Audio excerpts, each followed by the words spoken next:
ফুচকা ফুচকা ফুচকা, আমার কাছে আছে দারুণ ফুচকা। ঝাল বেশি ফুচকা কম, এক প্লেট খাও দুই প্লেট নাও, ঝালের চোটে লাফাও। ফুচকা ফুচকা ফুচকা।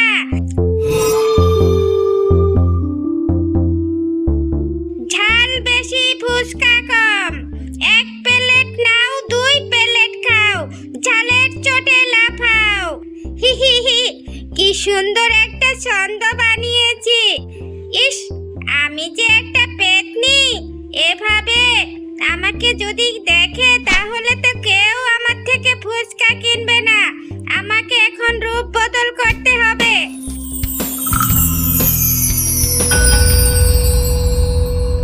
ফুচকা ফুচকা ফুচকা, আমার কাছে দারুণ ফুচকা আছে। ঝাল বেশি টক কম, এক প্লেট নাও দুই প্লেট খাও, ঝালের চোটে লাফাও। এবার হয়েছে। ওই তো একটা লোক দেখা যাচ্ছে।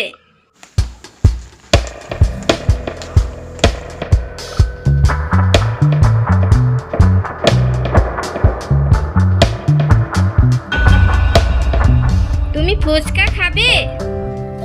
হ্যাঁ খাবো, কিন্তু আমার কাছে তো পয়সা নেই। তাহলে আমি কিভাবে ফুচকা খাবো? তোমাকে পয়সা দিতে হবে না। তোমার কাছে যেহেতু টাকা নেই, তাই আমি তোমাকে ফুচকা ফ্রি খাওয়াবো। নাও, তোমার যখন টাকা হবে পরে আমাকে দিয়ে যাবে, ঠিক আছে? এখন তুমি নাও। তুমি সত্যি বলছো? তুমি আমাকে ফুচকা এমনিতেই খাওয়াবে? হ্যাঁ, তোমার কাছে যেহেতু টাকা নেই, তাই আমি তোমাকে ফুচকা খাওয়াবো, টাকা নেব না। ঠিক আছে, তাহলে তুমি আমাকে এক প্লেট ফুচকা দাও। আচ্ছা, দিচ্ছি। এই বলে পেতনি লোকটার হাতে ফুচকা তুলে দেয়। আরে, তোমার ফুচকা তো খুবই মজার।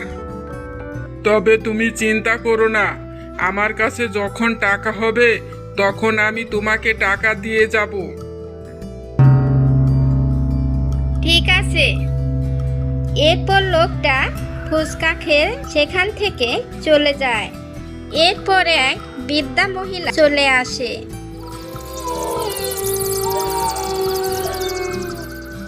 আমাকে তুমি ফুচকা খাওয়াবে?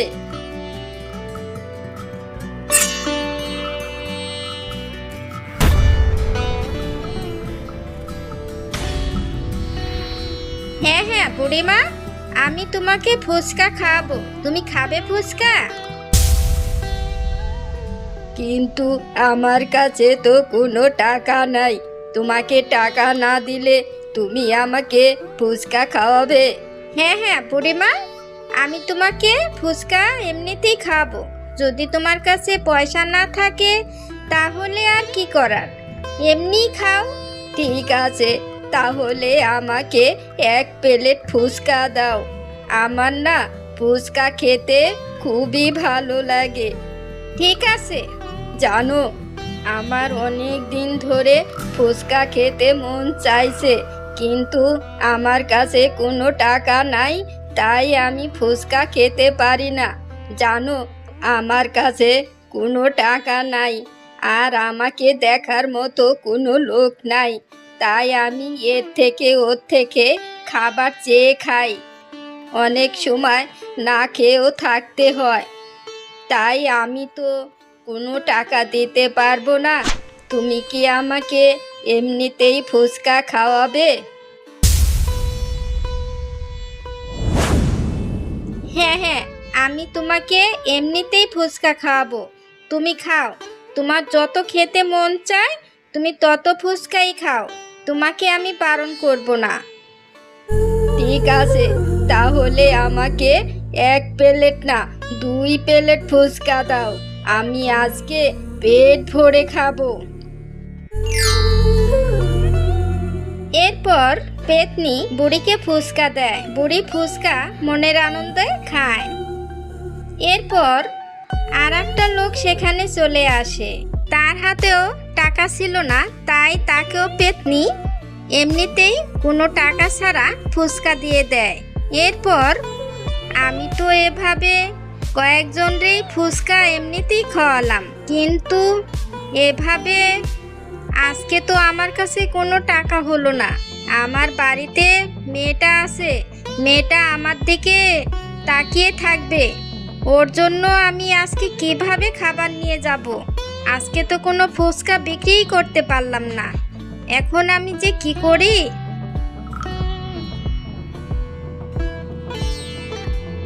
এরপর পেতনি যখন চলে যাবে ঠিক তখনই অন্য একটা লোক সেখানে এসে পেতনিকে বলতে থাকে,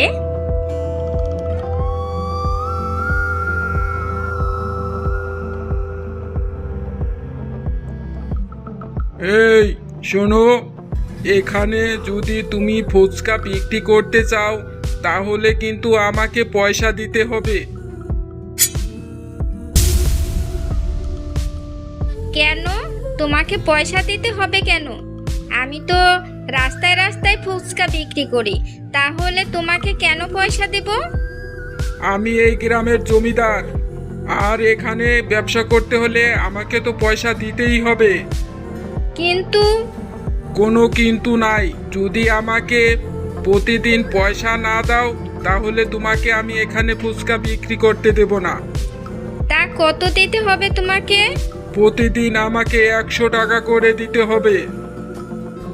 আমি গরিব মানুষ, আমি ফুচকা বিক্রি করে খাই, কোনো দিন বিক্রি করতে পারি না, আবার কোনো দিন বিক্রি করতে পারি।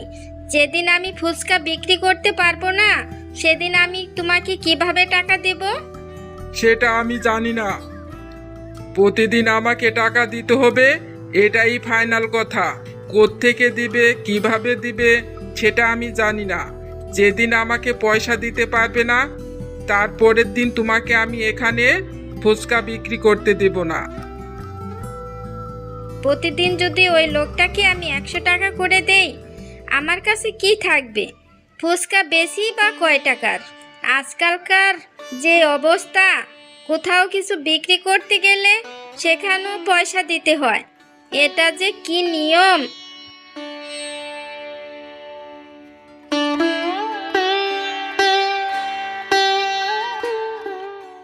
এরপর পেতনি যখন নিজে নিজে কথা বলছিল তখন সে জমিদারের বউ সেখানে চলে আসে, আর জমিদারের বউ আড়াল থেকে সব কথা শুনছিল।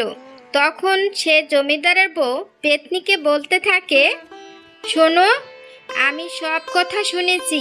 আমার স্বামী তোমাকে বলেছে প্রতিদিন 100 টাকা করে আমার স্বামীকে দিতে হবে। তাই শোনো, আমি তোমাকে প্রতিদিন 100 টাকা করে দিয়ে যাব, তুমি সেই টাকাই আমার স্বামীকে দিবে, বুঝেছো? তুমি অনেক ভালো, কিন্তু তোমার স্বামী কেন এরকম জানো? তোমার স্বামী আমার থেকে প্রতিদিন 100 টাকা করে চেয়েছে, কিন্তু আমি প্রতিদিন কোত্থেকে 100 টাকা করে দেব? কোনো দিন তো আমি ফুচকা বিক্রিই করতে পারি না, তাহলে সেদিন আমি তাকে কিভাবে পয়সা দিব বলো? আমি সব শুনেছি, তোমার কোনো চিন্তা করতে হবে না, তুমি নিশ্চিন্তে ব্যবসা করতে থাকো। এরপর পেতনি তার আস্তানায় চলে যায়। শোন মা, আমি তোকে আজকে সত্য একটা কথা বলবো। জানিস মা, তুই যখন অনেক ছোট ছিলি তখন আমি তোকে রাস্তায় কুড়িয়ে পেয়েছি, আর আমি তোকে কোলে নিয়ে তখন অনেক খোঁজাখুঁজি করেছি যে তোর কোনো আপনজন এখানে আসে কিনা, কিন্তু আমি অনেকক্ষণ সেখানে দাঁড়িয়েছিলাম তোকে কোলে নিয়ে, কেউ তোকে খোঁজার জন্য আসেনি। তাই আমি তোকে আমার কাছে নিয়ে এসেছি, আর তখন আমি প্রতিজ্ঞা করেছি যে আমি তোকে সৎভাবে উপার্জন করে তোকে আমি লালন পালন করব, আর তখন থেকে আমি ফুচকা বিক্রি করতেছি। জানিস মা, আমি তোকে এই কথাগুলো বললাম এজন্যই যে তুই যখন বড় হবি তখন তো সব জেনে যাবি যে আমি তোর মা নই, আমি একটা পেতনি। তখন তো তুই অনেক কষ্ট পাবি। তাই আমি তোকে সত্যি কথা বলে দিলাম মা। তুই কি কষ্ট পেয়েছিস মা? তুমি সত্যি বলছো মা? তুমি আমার মা নও? হ্যাঁ মা, আমি তোর মা নই, আমি একটা পেতনি। কিন্তু মা, তুমি যেই হও, আমি তোমাকে মা বলেই জানি। তুমিই আমার মা। তুমি যদি সেদিন আমাকে না নিয়ে আসতে, তাহলে তো আমি কোথায় যেতাম, কার কাছে থাকতাম, আমি কিছুই জানতাম না। তুমি আমাকে সত্যি কথা বলে দিয়েছো, ভালো হয়েছে। কিন্তু আমি কোনো কষ্ট পাইনি মা। তুমি পেতনি হও আর যেই হও, তুমি আমার মা। তুই জানিস মা, আমি কত রোদে পড়েছি, বৃষ্টিতে ভিজেছি, তবু আমি কখনো অসৎ পয়সা উপার্জন করিনি। সৎভাবে উপার্জন করে তোকে আমি লালন পালন করেছি মা। তুই কি আমার কাছে কোনো কষ্টে আছিস মা?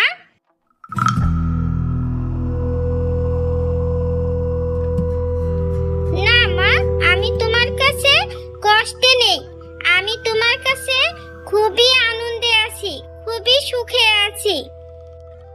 ঠিক আছে মা, চল আমরা এখন ঘুমিয়ে পড়ি। সকালে আবার আমাকে যেতে হবে ফুচকা বিক্রি করার জন্য। ঠিক আছে মা, চলো।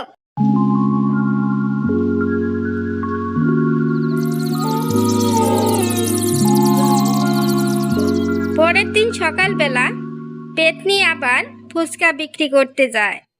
এরপর ঘটলো এক ঘটনা। আরে আমি তো রূপ বদল করে আসিনি, আমি তো পেতনির সাজেই চলে এসেছি। আমাকে যদি কেউ দেখে নেয় তাহলে তো সর্বনাশ হয়ে যাবে। তাড়াতাড়ি আমি আমার রূপ বদল করি।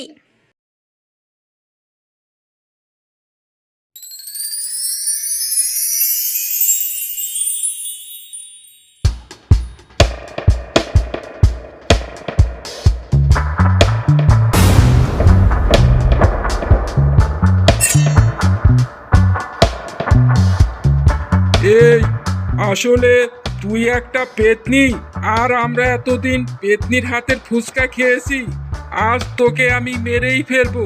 তুই এতদিন ধোঁকা দিয়ে আমাদের কাছে ফুচকা বিক্রি করেছিস, তোকে আজ মেরেই ফেলবো।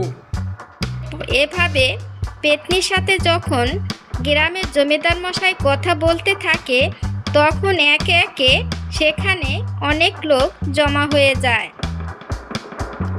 আরে এখানে কি হয়েছে? আরে দেখো, এটা একটা পেতনি, আর এই পেতনি এতদিন আমাদেরকে ধোঁকা দিয়ে আমাদের গ্রামে থেকেছে। এটা একটা পেতনি, কি বলছে এসব কথা? আরে হ্যাঁ হ্যাঁ, এটা একটা পেতনি। এসব কি হচ্ছে? হ্যাঁ, আমি একটা পেতনি।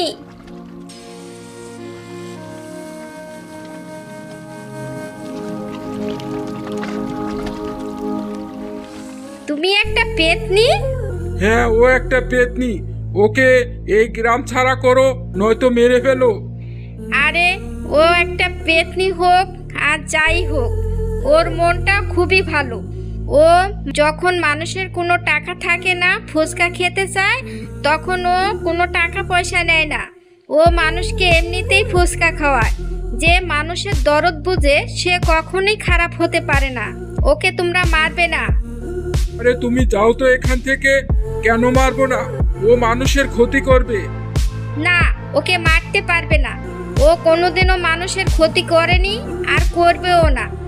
ও যদি মানুষের ক্ষতিই করত, তাহলে ও অসহায় মানুষদেরকে এভাবে ফিরি ফিরি ফুচকা কখনোই খাওয়াতো না।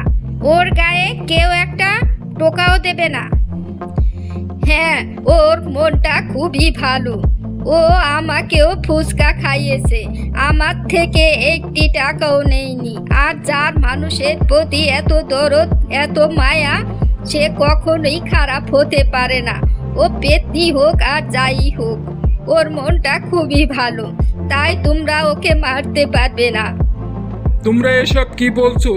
দেখে নিও, ও মানুষের ক্ষতি করবে।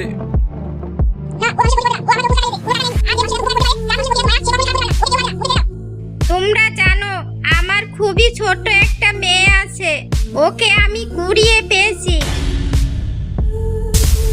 আমি যখন ওকে কুড়িয়ে পেয়েছি তখনই আমি প্রতিজ্ঞা করছি যে আমি কখনোই অসৎ উপার্জন করে আমার মেয়েকে লালন পালন করব না।